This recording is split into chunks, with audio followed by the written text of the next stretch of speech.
नमस्कार बच्चों। आज हम लोग अवतल दर्पण पर प्रतिबिंब कैसे बनते हैं उसके लिए हमारे पास 6 स्थितियां हम लोग दर्पण पे जाएंगे। अवतल दर्पण और उत्तल दर्पण पर उसके लिए हमारे पास 2 स्थिति है। तो उत्तल दर्पण की स्थिति हम लोग कल समझेंगे। आज हम अवतल दर्पण पर प्रतिबिंब कैसे बनता है उसकी 6 स्थितियां क्या है उसको समझने की कोशिश करते हैं। पहली स्थिति है यदि हम हमारी जो वस्तु है वस्तु को बिंब कह सकते हैं, वस्तु को हम लोग बिंब कह सकते हैं और उसका जो इमेज वस्तु माने ऑब्जेक्ट बिंब उसकी जो इमेज बनेगी उसे हम प्रतिबिंब कहेंगे, उसे हम लोग प्रतिबिंब कहेंगे। तो आप लोगों के पास पेज नंबर 181 आप लोग जरा खोल लीजिएगा साइंस में और उस पर आपको एक सबसे ऊपर एकदम फ्रंट एकदम ऊपर में आपको एक चार्ट लिखा हुआ है, उसमें स्थितियां लिखी हुई हैं और प्रतिबिंब कहाँ बन रहा है उसकी स्थिति लिखी गई है, प्रतिबिंब कितना बड़ा बन रहा है, प्रतिबिंब का साइज उसको लिखा गया है, प्रतिबिंब की प्रकृति क्या है, प्रतिबिंब किस टाइप का है। तो ये 4 चीजें लिखी हुई है।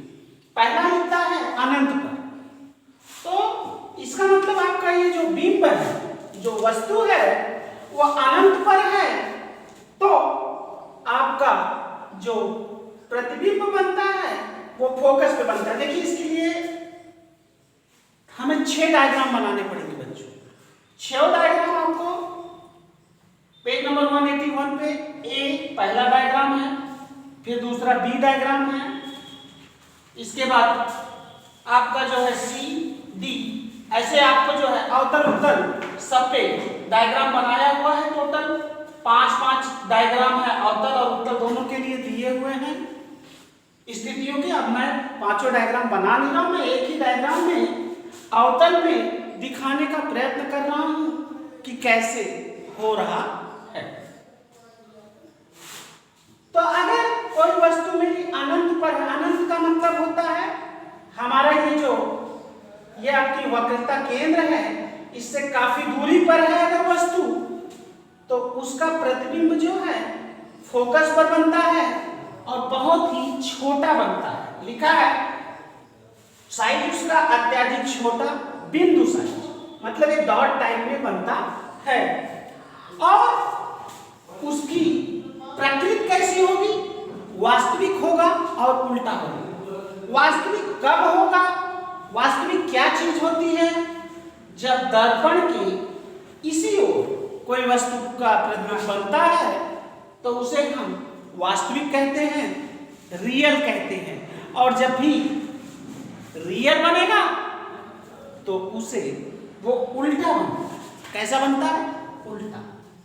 पहली स्थिति अभी आपको कुछ कंफ्यूजन होगा या कोई चीज होगी, जरा दूसरी स्थिति देखो तो थोड़ा ज्यादा समझ में आएगा।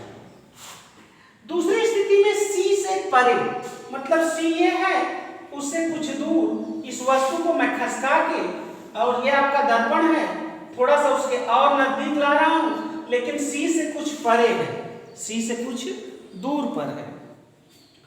तो अब पहली स्थिति में जब यहां वस्तु थी अनंत पर थी, दूर थी, तो फोकस पे बना था, उसका बिंदु आकार बना था। जब सी से कुछ दूर पर है तो जैसे जैसे ये आपकी वस्तु सरकेगी वैसे वैसे आपका प्रतिबिंब भी इस ओर बढ़ेगा।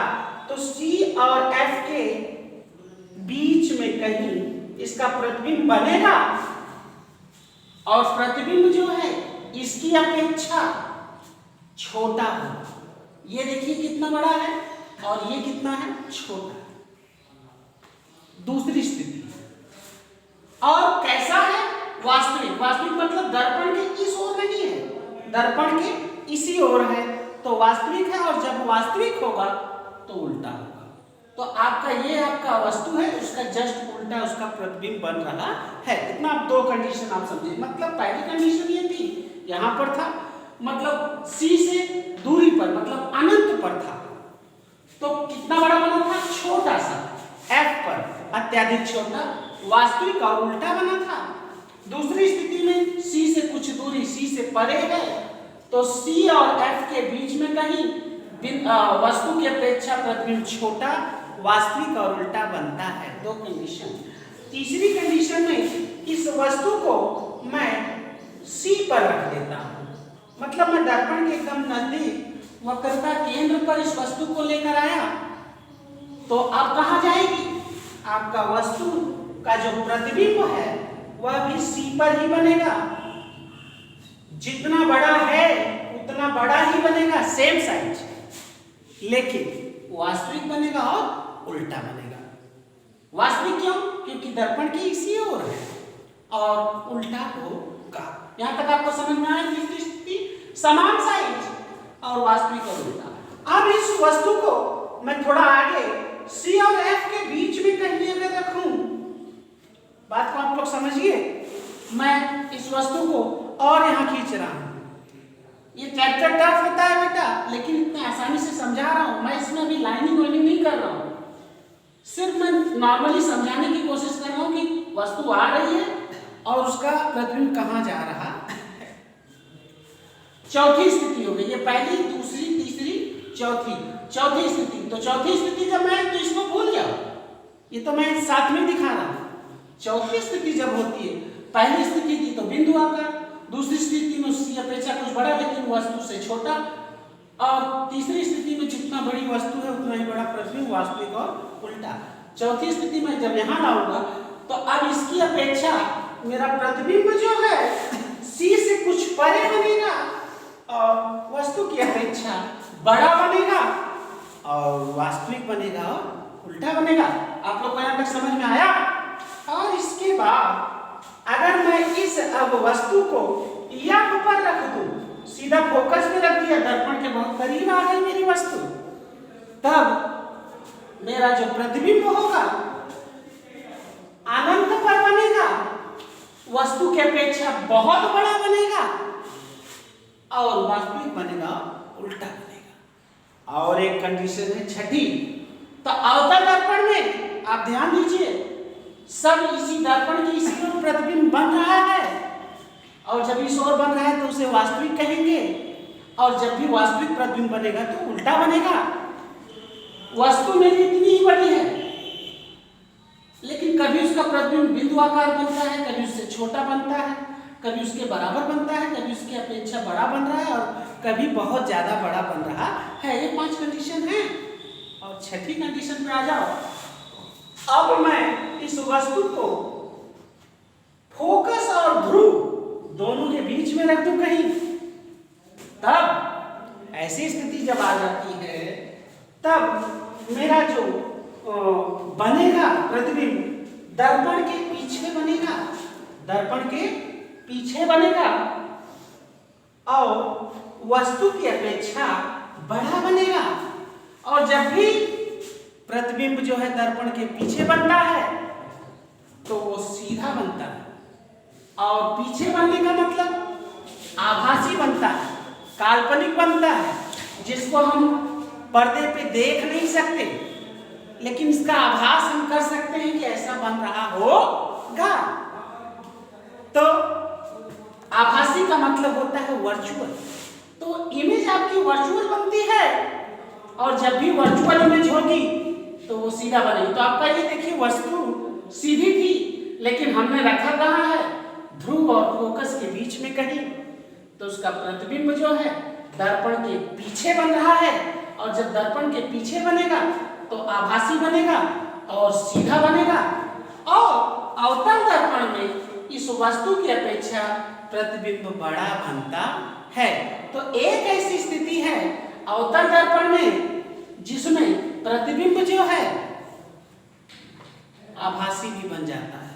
इसका कहने का मेरा ये मतलब है बच्चे, आप लोग समझ लो कि दर्पण, अवतल दर्पण में प्रतिबिंब वास्तविक भी बनता है और आभासी भी बनता है। वास्तविक बनता है और आभासी भी बनता है। 5 स्थितियों में वास्तविक बना है, एक स्थिति में आभासी बना है। यह आपको हमारे हिसाब से समझ में आ गया होगा। इसके आगे कल हम लोग उत्तल दर्पण में प्रतिबिंब कैसे बनता है उसको समझेंगे। आप लोग ये जो नीचे एक 1 पॉइंट आपका जो पेज नंबर 181 है उसमें 2 डायग्राम है, उसको देखेंगे। और उसके बाद चित्र संख्या 10.4 उसमें भी 2 डायग्राम है, 10.5 उसमें भी 2 डायग्राम है, और 10.6 उसमें भी 2 डायग्राम है। जरा इसको आप लोग देख लेंगे, समझ लेंगे। और इसके बाद अवतल दर्पण पे प्रतिबिंब कैसे बन रहा है, अगर छव का आलेख आप बनाना चाहते हैं तो छव के आलेख जो है पेज नंबर 183 पर 6 डायग्राम दिए हुए छोटे छोटे एक साथ में, ये 6 डायग्राम आप देख लेंगे।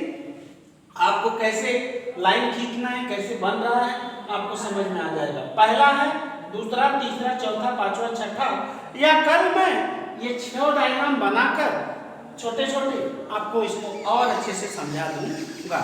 धन्यवाद।